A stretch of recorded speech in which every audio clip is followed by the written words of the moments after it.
Welcome back to Homestead Healing. Fall is my favorite season. I just love the cool weather, the beautiful colors of the leaves, and of course, the baking. Despite a busy fall, I still found time to bake some of my family's favorite fall treats and meals. Today, I'll be showing you what I've been busy baking this fall. Let's dive in. This first recipe is one of my absolute favorites, and I picked up these new muffin cups on Amazon. They are just much easier than cutting out parchment paper, and they look so much prettier than using regular muffin cups. But this is a pumpkin muffin recipe with a delicious crumb topping. And while they are, of course, a must for the fall, I will continue to be enjoying these all throughout winter. I will leave the recipe in the description below, but it is a very simple recipe. It is 1.5 cups all-purpose flour, a half teaspoon of cinnamon, 1 teaspoon of pumpkin pie spice, teaspoon of baking powder, a half teaspoon of baking soda, 1/4 teaspoon of salt, a 1/3 cup of vegetable oil, I use avocado oil for mine, a 1/2 cup of brown sugar, and a 1/4 cup of granulated sugar. You can cut those back in half if you want it less sweet. 2 large eggs, 2 teaspoons of vanilla extract, a 1/2 cup of sourdough discard, so unfed sourdough starter, and 1 cup of pumpkin pie puree. And I am using canned pumpkin today. So also, when you finish mixing these muffins and you put them in the muffin cups, you'll make a streusel topping. I don't show that too much on here, but you melt the butter and then you will add a 1/2 cup of all-purpose flour, a 1/4 cup brown sugar, a 1/2 cup of granulated sugar, and a teaspoon of ground cinnamon to that mixture. This is it here. And then you will just sprinkle it over the tops of each of the muffins. And it just makes them so delicious, adding that little extra bit of crunch and sweetness to the top. You will enjoy these. Your whole family will enjoy these. They are my favorite muffins by far.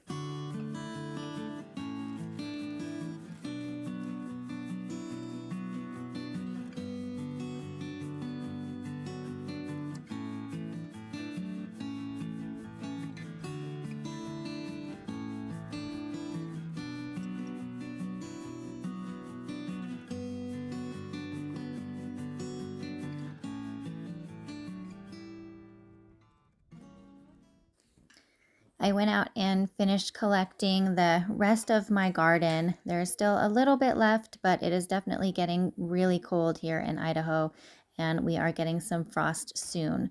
So I am trying to use up the rest of the peppers and tomatoes. So I'm going to be making some chili for dinner. And I'm going to be using some sourdough bread to make some mini sourdough pumpkin boules. So just shaped like mini pumpkins. So I'll show you how I do that after I let these sit and rest for a few minutes.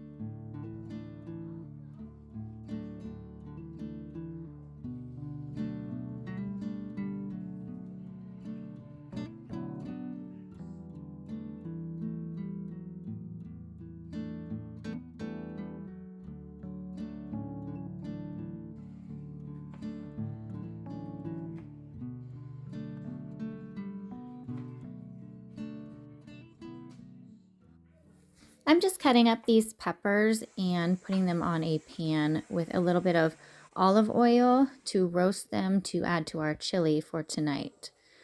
So now I am back to my sourdough pumpkin boules. So I'm going to measure out 3 pieces of baking twine, and once you get your mini loaves kind of nice and proofed and shaped, you will line the baking twine in this kind of pattern here, so that it looks like six equal little triangles, and you will just plop your loaf down nice side up and tie them slightly tight so it just slightly pulls into the sides of the pumpkin. You don't want them too loose because you need them to basically score your pumpkin, and if you don't pull them too tight enough, then you won't get score lines and you'll have your pumpkin will burst on one side. It is a little tricky to do. Sometimes my pumpkins do not come out perfectly, but that is just part of the way of making this shape. So I also like to add a nice little scoring design on the pumpkin. So I'm just scoring each little side with a few nice little lines, wheat stem kind of design. And then I just put the other two in smaller proofing bowls to let them just continue to proof as I bake this first one. So I'm going to bake it just like I bake a regular sourdough loaf. I only have this size Dutch oven. If you have smaller Dutch ovens and you can do more than one, that would be great. But I'm just baking them one at a time. You can also bake them just right on a cast iron pan, like an open bake. I just find this works a little better to just bake them in my Dutch ovens with the lid, just like I would my regular loaves. So that's what I'm doing today. I'm only making 3, but yes, if you're making more than 3, 6 or so, you might want to just bake them on a cast iron pan and just do an open bake with them. It is now a few days later, and I am just baking some delicious sourdough bagels. I'm using the Trader Joe's everything but the bagel seasoning on those. They are so delicious. And I am also making some large sourdough pumpkin shaped boules because I am preparing for a harvest market that will be happening in my town this weekend. So I will be selling some of my bread, some of my eggs, and a few other baked goods there. Making the full-size sourdough shaped pumpkin boules is very similar to how I make the mini boules. Some people will add a little bit of pumpkin spice and pumpkin puree to theirs. I find that most people just prefer the original flavor, original sourdough bread in the shape of a pumpkin for their meals and their family. They just look so beautiful. So I'm just going to be making the same as the small size and just making my baking twine a little bit larger to fit around the full-size pumpkin loaves. Still the same amount of strings in the same pattern.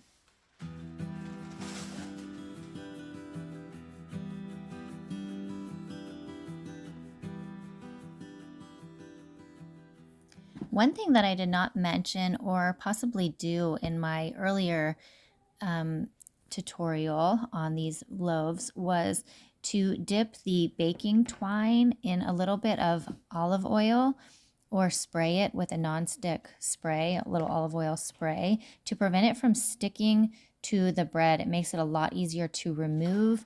I also usually cut the string out and kind of pull it out from the pumpkin. Sometimes it is a little tricky to remove the twine afterwards. So it is really important. You can either spray it with the avocado spray or just dip the whole twine into the olive oil and then just kind of pull off the excess before tying it around your pumpkin.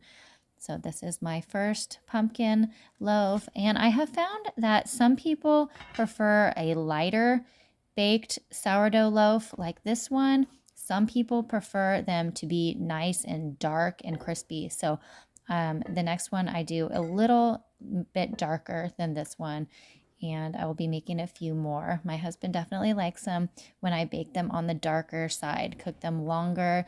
They get nice and crispy and firm on the outside and still have that nice chewy soft interior.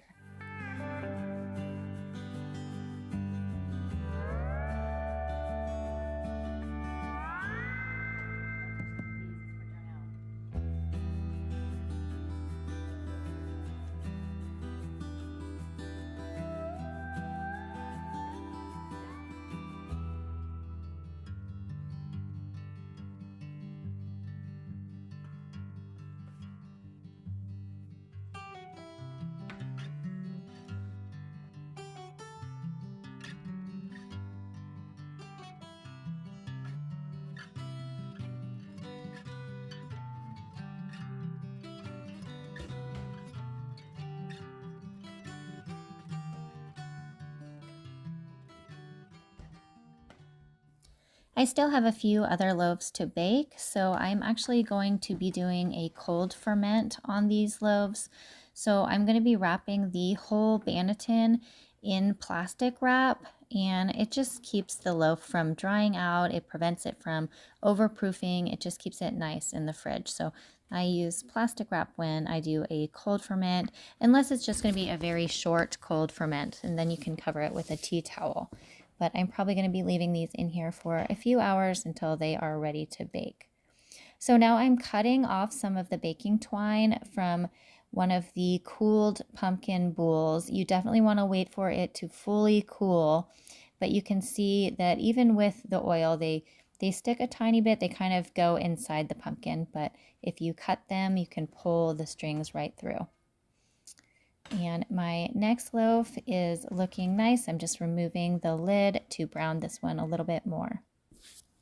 For the finishing touch on these sourdough pumpkin boules, I just add a cinnamon stick to the top to make it look like a nice little pumpkin. For the mini boules, you can use a little mini pretzel stick. That also looks cute on the mini boules. I am now making 2 sourdough pie crusts. So I am just doubling the Little Spoon Farm sourdough pie crust recipe and making 2 with that. So just grating 2 sticks of butter, adding the flour, salt, a little bit of sugar, and a little bit of vinegar and sourdough discard, which makes a delicious, flaky, crispy crust that I will be using for some pies for the upcoming holidays. And also they are delicious for a pot pie or quiche or sourdough pop tarts as well. I get a lot of questions about whether you're allowed to use metal stirrers with your sourdough discard. You'll see I'm using my new wooden stirrer here. I love it. It's really cute. But I also use stainless steel as well. You see I mix my stainless steel mixing bowl, and many of my small spatulas are stainless steel as well. I believe there are certain metals that are not good to use with sourdough, with the just the active yeast in the sourdough.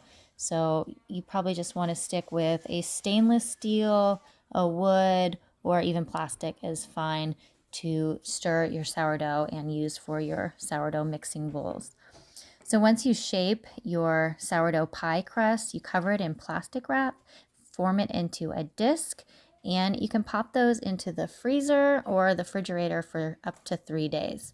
So I usually just throw them in the freezer, and then I just pull one out to thaw anytime I want to make Pop-Tarts or pies or quiche or anything like that.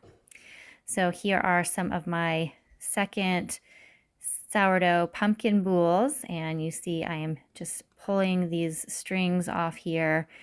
Sometimes they actually go inside of the little shapes, so the oil just really helps them come off much easier than they otherwise would have.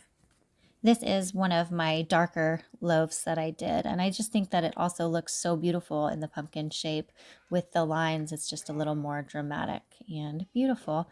So just adding a cinnamon stick to that one as well before I package them to sell at the market. Once they have fully cooled, which these haven't quite fully cooled, so I'm just going to leave them semi-opened to let the rest of the warm air escape so they don't get moisture inside. I will add them to a plastic bag with a little tie so you can fully see the full loaf and the shape and the beauty of them. And I'm just adding a little sticker to the bottom with all of the ingredients, and then it was made in my Cottage Foods home kitchen. The next recipe I'm going to be making after I feed my sourdough discard here is a sourdough granola recipe. It's made with active starter or sourdough discard. So I am just feeding my starter here, and I'm going to be using my sourdough discard.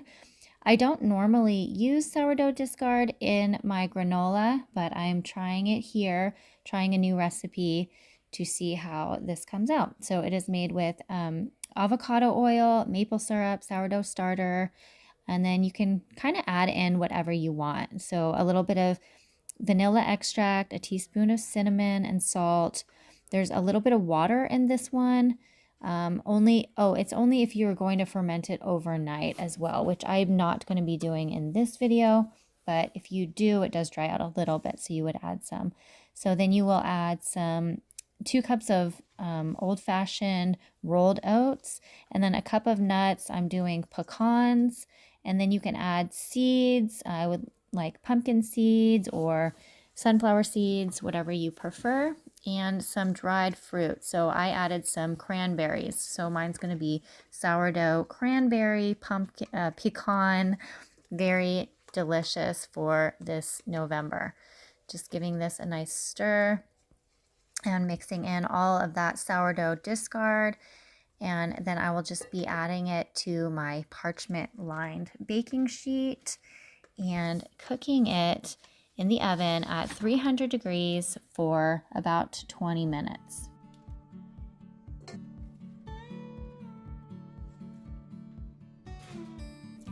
I have to say this granola is quite a bit better than the previous granola recipe that I had been making. The addition of the sourdough discard gives it such a delicious tanginess, and it is also so much crispier and crunchier. So I will leave this recipe and the other recipes I made in the description below. Thanks so much for watching.